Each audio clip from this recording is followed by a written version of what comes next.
Uh, Yes. it Good it is my morning. Good morning. It is my pleasure to introduce Dr. Vanessa Quianoo, who is Associate Professor of Communication Studies at University of Rhode Island, and also Reverend Vanessa Quianoo, who is one of the ministers at the Hill City Church in Providence. And this is part of the series of so far I've been talking to people about growing up in South County, but this is the first interview where I'm interviewing a woman who has raised a family here in South County and might have quite a few perspectives about that. So what I'll do, let me go ahead, Vanessa, I'll give you a chance to briefly introduce yourself. I know you grew up in Illinois and you came here as a single woman and met your husband here and had your family here, but I'll let you go ahead and start all that, and I'll have Okay. some questions later. Okay, sure. Well, thank you, first of all, for inviting me, and what an exciting theme and a timely project to begin to archive different people's experiences in South County. So thank you. So yes, I am Associate Professor of Communication Studies at the University of Rhode Island. I've been here now for approximately 35 years. So it's been a while. And for the last 10 years, I served as chairperson of the Africana Studies Department, Yes. with the exception of about a year's break, and then went back on. And also, just by way of celebration, it's pretty exciting that Africana Studies is now a department. Oh, that's And wonderful. our departmental status back October 2020, and I'm just so pleased about that. Congratulations. Well, thank you, but you were a part of that fight and that struggle and that effort. So it's a victory that belongs to all of us collectively. And then the other part of that good news is the dean and the provost, actually the board of governors agreed that we could finally do an official search for what I would call a bona fide chairperson, a person who has expertise in Africana studies. Okay. So that search has taken place, and we have made an offer to a fine scholar, Dr. Catherine John, and she has accepted. And so I will be chairperson for just a few more weeks. So that's good news. Well, that's wonderful. That's good news that we have a scholar coming on, and I think everybody's excited about her. So yeah, so that's my U.R.I. connection. And you are right, I am serving as a volunteer minister at Hill City Church in Providence. And in terms of family, yeah, my husband is also in ministry, and we do have 3 sons who are now leaving South County. They're in Chicago. Our oldest is in Chicago, and our middle son is in Florida, and our youngest is just about to take his leave for Hampton for his second year in college. So that's pretty much my story. Okay. Mm-hmm. Okay, and I know your husband is from Ghana. Yes. So you're really a bicultural family. Very much so. He spends pretty much half the year, about 1/3 to half of the year in Ghana. Okay. And his project is leading a team to translate the Bible in his native tongue, which that has never happened before. And that's pretty exciting. And also, as you know, he's doing the groundwork for establishing a college there, a small Christian college that will include, I mean, just lots of different pieces to make that happen, and he's working on that now. So yeah, I've traveled to Ghana maybe about 12. I lose count, about 12 times now, which is Okay. a very rich experience. And I understand. I don't know whether you did it every time, but I know you've taken your sons with you as they were growing up. Yes, yes, we were intentional about that. That took a lot of work and preparation and a little bit of a financial um, sacrifice on our part, but we would just delay getting a new car or things like that, and save the monies to buy tickets for the whole family. And I'm so glad we did. I'm so glad. I think it broadened their perspective of the world and helped them to understand that it's not just the United States of America that exists on planet Earth, that there are many other peoples in the world. And it was a tremendous experience. They made lots of friends abroad, and they understood their African ancestry. And so that was very important. That's great. That's great. Mhm. Okay. And I know all three of your sons got a lot out of that series of experiences. Mhm. Definitely. Yes, Definitely. they talk about it all the time. In fact, they kind of use Ghanaian culture as a point of reference.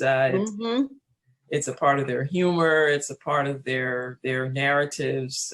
They've written a lot of their homework, English school requirements were stories that were grounded from, in their African experiences. So it nurtured them quite a bit. That's beautiful. Mm-hmm. That is beautiful. Okay. And I know when you first got married and had the children, I know you were in Cranston, but then you moved to North Kingstown at some point. Yes. What have you found to be the advantages, the good points of raising your sons in Rhode Island, particularly in South County? That's a very good question, because South County is a nice place to live. It can be as quiet as you want it to be. Yes. Or you can be as involved as you would like to be. There are the beaches, which our sons love the beach. The quality of life is good. It's a healthy balance of leisure and kind of country living, but a little bit informed by Providence and Boston and New York, so it's not too remote. So there are many benefits. Okay. Many benefits. I think I think that their living in South County was balanced by our travel. Yes. Yeah. Okay. So, Okay. What were some of the disadvantages? Well, obviously, we were raising Black boys, African American young men, raising them to become African American young men, and almost at every class, they were the only Blacks in their class. Okay. And that was difficult for them. Okay. And I never knew just how difficult until later on, when they grew up and they were telling me how they felt. And like our youngest son told me how one time when in high school, when they were talking about the slave trade in America, he said, first of all, it was the whole lecture on that portion of American history was about 5, not more than 10 minutes. Right. But right away, that's a red flag. Mm-hmm. And then he said the teacher made it sound as if this was my son's experience. He said it made it sound as if we were still slaves. Mm-hmm. Okay. Still referring to Black people as as an enslaved people. Right. Present tense. And that Wow. was very upsetting to my son. He was very traumatized by that. And then to top it all off, of course, at the end of his lecture, he looks at John and Mm-hmm. asks John how he felt about that, about this material and what have you. And he said, all my friends just looked at me and I didn't want to have to talk about that like that. You know, it was awkward and difficult for him. So, and my sons, I've had quite a few stories. I've had a son to come home and just kind of casually mentioned he was just having a snack after school, and he just casually mentioned how one of the students called him the N-word. Right. It was in middle school. Right. I said, what did you say? What? And of course, we had to have a conference with the principal, and the principal did not want to do it, but I insisted on the parents of that child being in the conference. Really? I wanted them to see me, and I wanted to speak with them eye to eye, and I wanted them to know this is not acceptable. Good. Good. Yeah. But it's a shame you had to do that, but I'm glad you did that. Yeah, but these were the disadvantages, mainly revolved around the racial lack of racial diversity in South County. And the Okay. diversity that is here is it's a unique situation because Yes. this is my experience as an African American coming to South County from Illinois over 35 years ago. I don't see the community of color in South County any more respected or empowered or strengthened today than they were 35 years ago. Okay. I Okay. just see a kind of complacency where nobody wants to rock the boat, so to speak. So you don't really see any change for the better during your long tenure here at all? Well, I see some community activities. I see a lot of things happening at the University of Rhode Island that are helpful. I think that Jamestown has just started a commission on helping to establish the history of people of color in Jamestown. That's very exciting. The work that you've been doing, what you're doing now, things like this. But I don't see a concerted effort at the core that would challenge, for instance, the provision of housing, affordable housing, which people of color, by and large, tend to be in that category. They're in need of. So those kinds of systemic structures, I don't see those moving too much, but I do see lots of actions and organizations contributing from the outside. I do see that, yes. Oh, that's good. What are some of the organizations that have been involved? Well, like I said, the Jamestown organization, which is really very important. Right. And then surprisingly, institutions, for instance, like our church, Hill City Church, in coordination with other churches, we're not just concerned about the city, about the urban communities. Whenever we do a community outreach, we do it in South County as well. Right. And so I see that happening. Excuse me. I see some educational initiatives taking place with schools here and students of color in the schools. The Africana Studies Department we're going to launch a new initiative. If it's not this fall, then it'll be in the spring, that will try to get our students matched with students in high schools and middle schools in South County, more so just Providence, because we have quite a bit of work going on in Providence, to do more mentoring and just coming alongside these students and increasing and improving their study skills and things like that. Okay.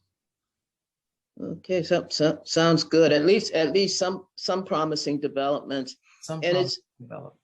interesting you mentioned Jamestown, because historically there was an AME church on the island. In fact, Yes. Mount Zion from Newport owned that church too. And Yes. it was an unusual church in the sense that it was a summer church. In other words, it was only open during the summer. And I guess when rich folks came to this area and they had Black servants, that was where the servants went to church. They'd go to that church on Jamestown.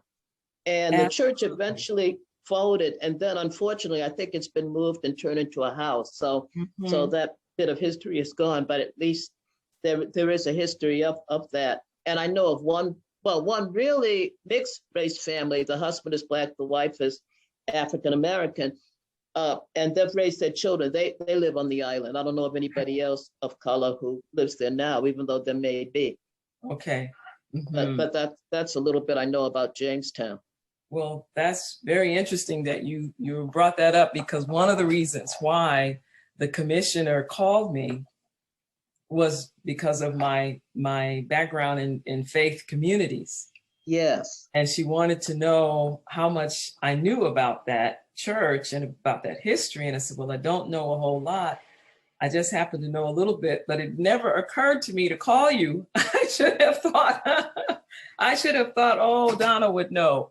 But she was able to trace the history, and you're right, everything you said, she did do a report on that and sent the report to me. So it's great. Fascinating history. And I think she located a distant relative of one of the folks who used to be parishioners. Their ancestors were parishioners there. So right. And we're not even getting into Newport, which has its own very distinct history, very strong Black history. Absolutely. And that community is still there. They're struggling, but they're there. They're there. Yes. And for all the history, they should not be struggling, but we all know that tends to be the story throughout our country. Yeah. Well, and I'll make a couple of comments about Newport, because I know Newport, that there was a very, very strong Black history there. And there were a lot of Black businesses downtown, and Mount Zion was like the church. And Mount Zion had a lot of plans for the community, things they wanted to do. And in I think around 1974 was the year that Mount Zion was burned to the ground while the fire department watched. Oh, what year was that? I think around 1974. Wow, that's just not that far away, far. No. Long ago. Wow. And I think that same year, there's two AME churches in Providence, and they burned as well. And what was sad was at Mount Zion, after the fire, it was sort of like the church was never quite the same again. So most of the people, a lot of them became members at Community Baptist. Some went to other churches, and some just scattered and never returned. So you had like a very small group of people left, plus people who have come in from the outside since that time. And they've had Navy people come and go all the time. So it's still around. Thank goodness they've been able to rebuild. It's a smaller church, and it's on the edge of town. So it's back in that sense. But and a lot of the Black businesses downtown were wiped out in the same fire. So I think that has discouraged people. Yes, that's understandable. Yes, it only takes a small change to shift or to unsettle church membership. Yes. And it can be very delicate. To put it mildly. Yes.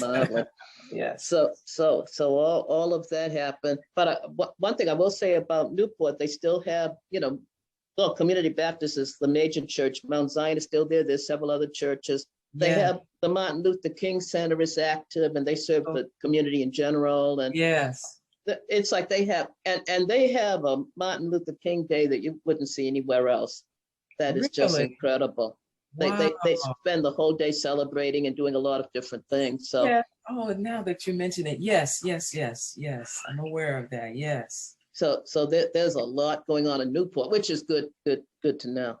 absolutely. Yeah. Okay. Wow.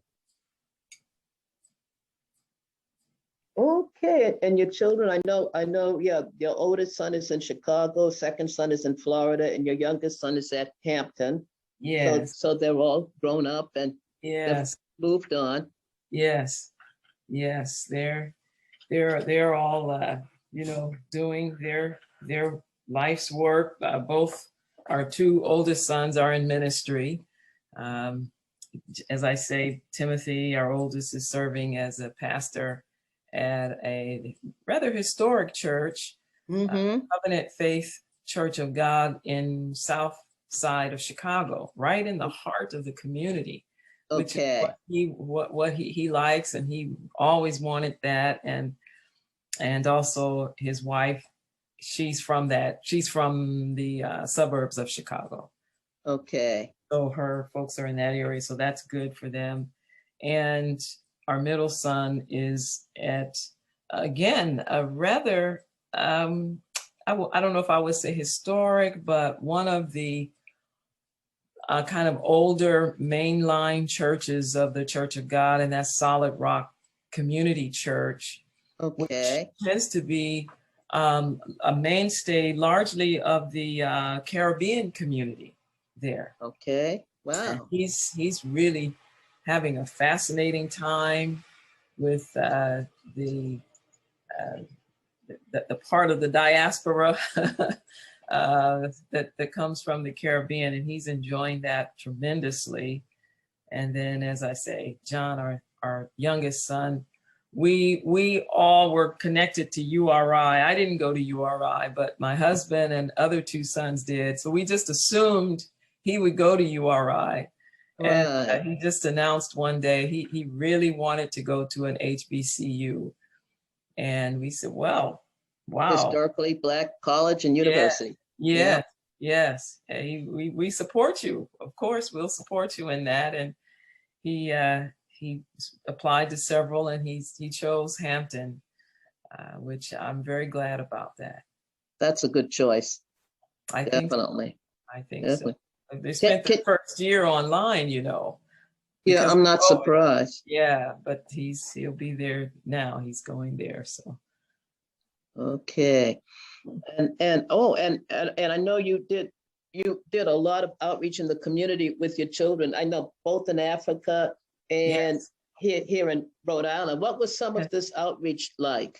Well, we had this largely the initiative of my husband, and he started a food and clothing bank some 30 years ago, back when it Wow. was really not a whole lot of that going on. And I mean, every Saturday, my children and our youth group, they were in the city right at our church, handing out food and clothing items. And we literally saw people come in off the street, people who were unfortunately homeless or just in transition, all different kinds of things happening to them.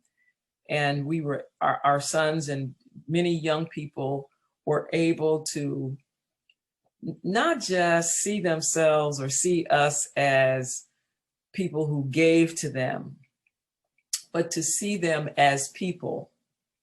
Because quite often our sons would make friends and Mm-hmm. sit down and laugh. We had a lunch outreach, and they look forward to certain people, and certain Mm-hmm. of our neighbors who would come in would look for our sons. And we loved that. We loved our children and our young people just getting to see that we're all human. Yes. There's no small group of people or people who are down there. It's nothing like that. And we always taught them, you know, but for the grace of God, we never know where we might find ourselves in life. Which is true. So you just have to understand that there are some people that you meet them at that particular point in life, they need help. So they are not to be disrespected or treated without dignity. And so we Okay. love doing that. And then that same principle took place in Ghana, in Mm-hmm. Africa. And so the outreach in Ghana was a little bit more organized. It was always typically a medical outreach. And Okay. we would take a team of doctors and nurses. We always wanted to have 2 doctors, but sometimes we only have 1. And sometimes we would have 4 or 5 nurses or even 3 nurses. Oh, excuse me, my phone. And we would we would take a mobile clinic into the villages, remote villages, where most of the people had never been treated by a doctor. Okay. Never, for any reason, many of them. And so we who were we were not medically trained, we were the people who would go through the crowd and talk to the people, get to know them, enjoy them, sing with them, ask them their life story. And so our sons did that very well. Here Oh, again, that's wonderful. they made friends, people enjoyed them, and that was a powerful experience for them. So that was those experiences. I don't do that anymore. My husband is still doing it. It's physically taxing, so I'm not doing that too much more. I might do it once or twice again, but those are some of the most memorable experiences for me. And it's such a great way to grow up too, definitely. Great way to grow up. Yeah, to meeting you meet people's needs. You meet them where they are, and you try to be a part of the solution of their needs. And wow, you get fed too. You know what I mean? I mean, You do. it's very rewarding. So yeah, they had those experiences, and I did too. Oh, that's great. That's great. Okay. Can you think of either anything else you'd like to say, or do you have any questions? Well, I just need to add to that this project that you're doing is about raising children in South County. And I Yes. need to add to that we did outreach here in South County too. And Okay.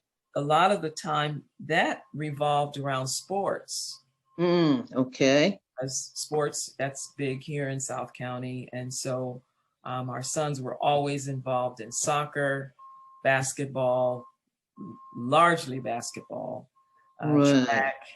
And so one of the ways that we befriended people or just connected with people, because you don't see a lot of like uh, destitute needs, people who are just without housing or things like that. You don't see that. It might be in South County, I'm sure it is. You don't see it as much. So Yeah. you have to connect with people more emotionally and, on a friendship basis. And so during these sporting events, a lot of the time we would connect with people, spend time just making ourselves available.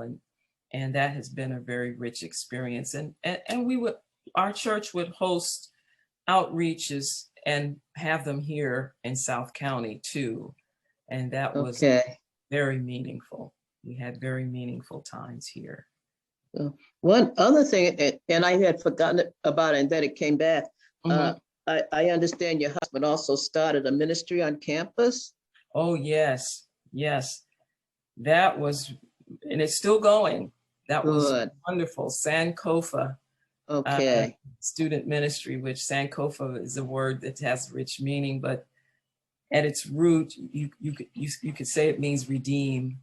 Yes. Look back and take up what you left behind and not leave it behind, that kind of thing.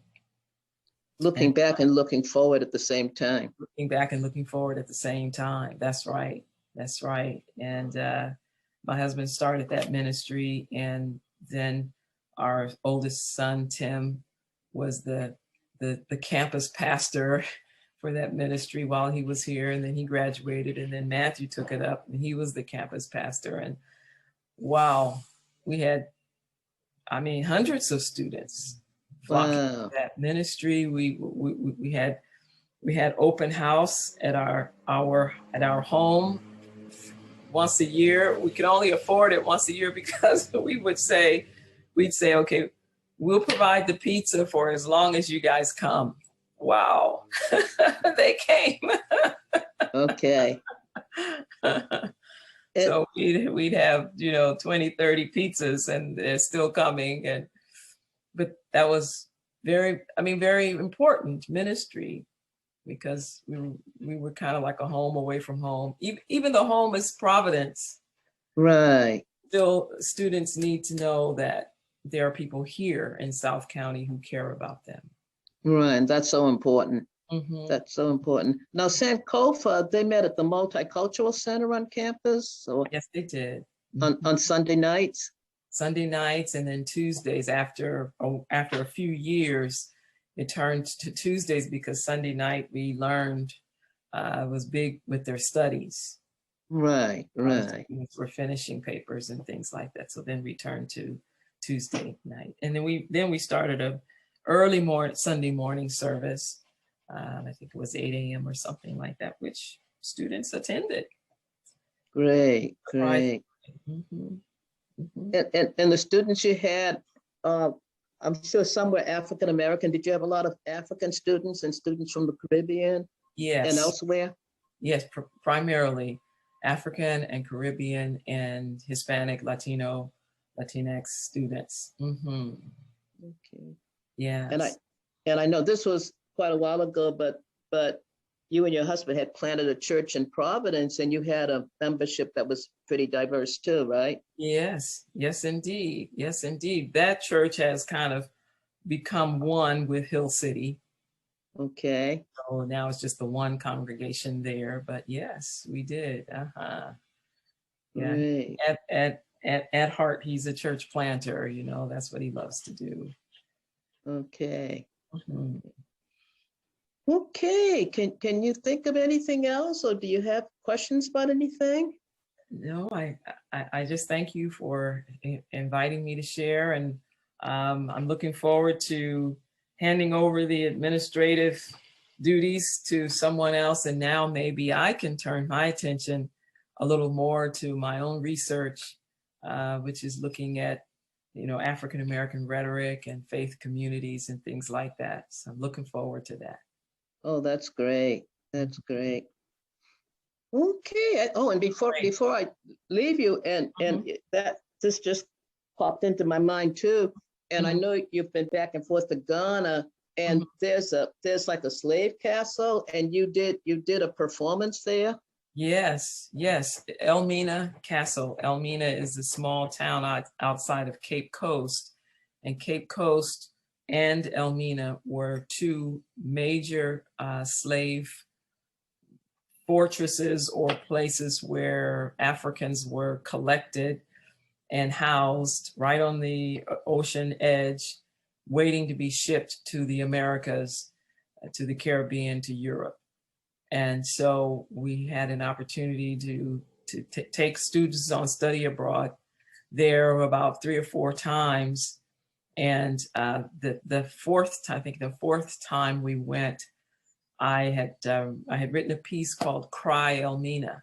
Yes. And we staged it right there inside the slave castle, which was quite an experience and very emotional. Oh, I'm sure. I'm sure. Experience. Yeah. Wow. Very powerful. Mm-hmm. It's something that I think all African Americans, if not all people, but certainly African Americans, I would want all of us to be able to see one of those slave castles, if not Elmina, some other one, because it's very moving. I had the experience of visiting Africa in the 70s, 4 countries in West Africa and 2 in East Africa. And part of the trip, we were on Gorée Island in Senegal. Oh, yes. And that was something else. What I'm saying is just very powerful. Yeah. So I saw the door of no return. That was Mhm. something. Mhm. Excuse me. Certainly.